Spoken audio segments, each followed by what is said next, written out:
সাহেবরা মুখস্থ পড়াবে না দেখে দেখে? কথা বলেন। তার মানে সিনার ভেতরে কোরআন আছে না নাই? 200 বছরের পরাধীনতার জিনজির ছিল আমাদের এই পাক ভারতে। ব্রিটিশরা যখন চলে যায়, তারা একটা কমিটি করে দিয়েছিল, 11 সদস্যের কমিটি। তাদের দায়িত্ব ছিল যে দেখো তো কোরআন থেকে কিভাবে আলাদা করা যায়। তারা বললে একটাই উপায়, যত কোরআন আছে সব জ্বালায় দেন, যত কোরআন আছে সব, তাহলেই কোরআন থেকে আলাদা। পরে এই রিপোর্টটা ঠিক আছে কিনা দেখার জন্য তারা 3 ডবল লোক পাঠালো, 33 সদস্যের আর একটা কমিটি পাঠালো ইংল্যান্ড থেকে। তারা বিভিন্ন জায়গায় মুসলমানদের অ্যাক্টিভিটিস অবজারভেশন করে তারা রিপোর্ট করলো যে previous report was absolutely wrong. আগের রিপোর্টটা ভুল ছিল, কারণ the people of Indian subcontinent they just don't print Quran in book, they memorise the holy Quran in their heart. তারা কাগজে কোরআন শুধু লিখে রাখে না, তারা সিনার ভিতরে ধরে রাখে। তার মানে কোরআন জ্বালিয়ে দিলে কোরআন দূর করা যাবে না। মুমিনের হৃদয়ের ভেতরে কোরআন আছে না নাই? সব হাফেজদেরকে হত্যা করতে হবে, প্রতিটা মুমিনকে হত্যা করতে হবে। একটা মুমিন বেঁচে থাকা পর্যন্ত আল্লাহর কোরআনকে দুনিয়া থেকে নিশ্চিহ্ন করে দেওয়া যাবে না, অসম্ভব।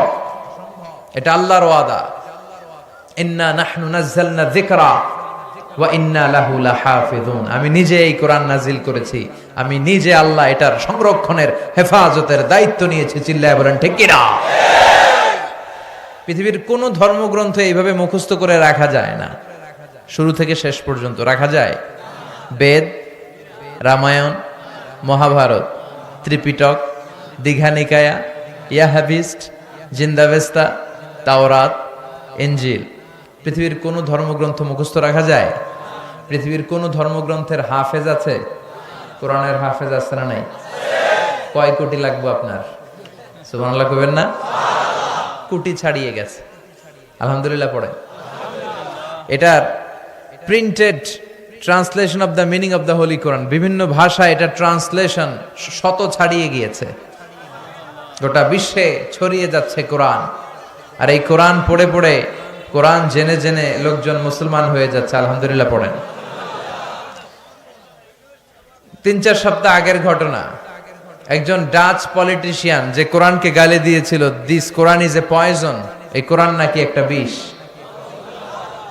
ইসলাম ইজ এ লাই, ইসলাম হচ্ছে একটা মিথ্যা ধর্ম, সে গালি দিয়েছিল। কিন্তু পরে যখন কোরআন পড়া শুরু করলো, সে কোরআনের প্রেমে প্রেমিক হয়ে কালিমা পড়ে 4 সপ্তাহ মানে 1 মাস আগে সে ইসলামের সুশীতল ছায়ার ভেতরে এসে মুসলমান হওয়ার ঘোষণা দিয়ে দিয়েছে।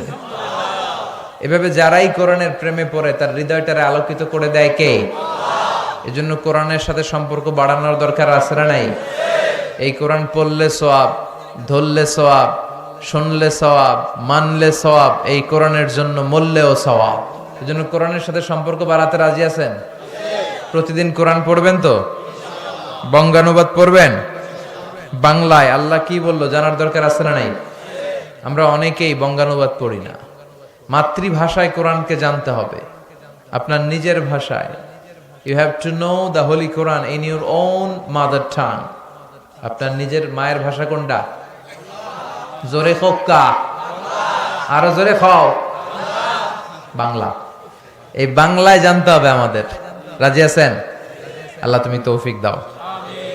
আমি আমার খুতবার শুরুতে সূরাতু আদ-দুহা তেলাওয়াত করেছি, মুখস্থ আছে না অনেকের? কার কার মুখস্থ নাই দেখি আত্মলুক্কা।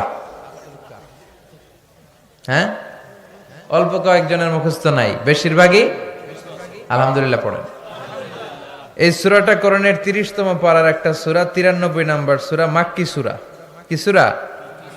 এই সূরার আয়াত সংখ্যা 11টি। চিৎকার করে বলেন কয়টি? সূরাটার নাম হচ্ছে সূরাতুদ দুহা। সূরাটার নাম সবাই বলেন। সবাই বলছেন? সবাই বলেন, আমার সাথে সে বলেন সূরাতুদ দুহা। দুহা মানে আলো, দুহা মানে, তার মানে আলোর সূরা। সুবহানাল্লাহ পড়েন।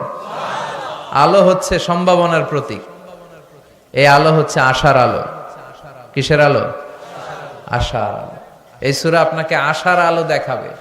এই পৃথিবীতে যারা ফ্রাস্ট্রেটেড পিপল, আপসেট পিপল,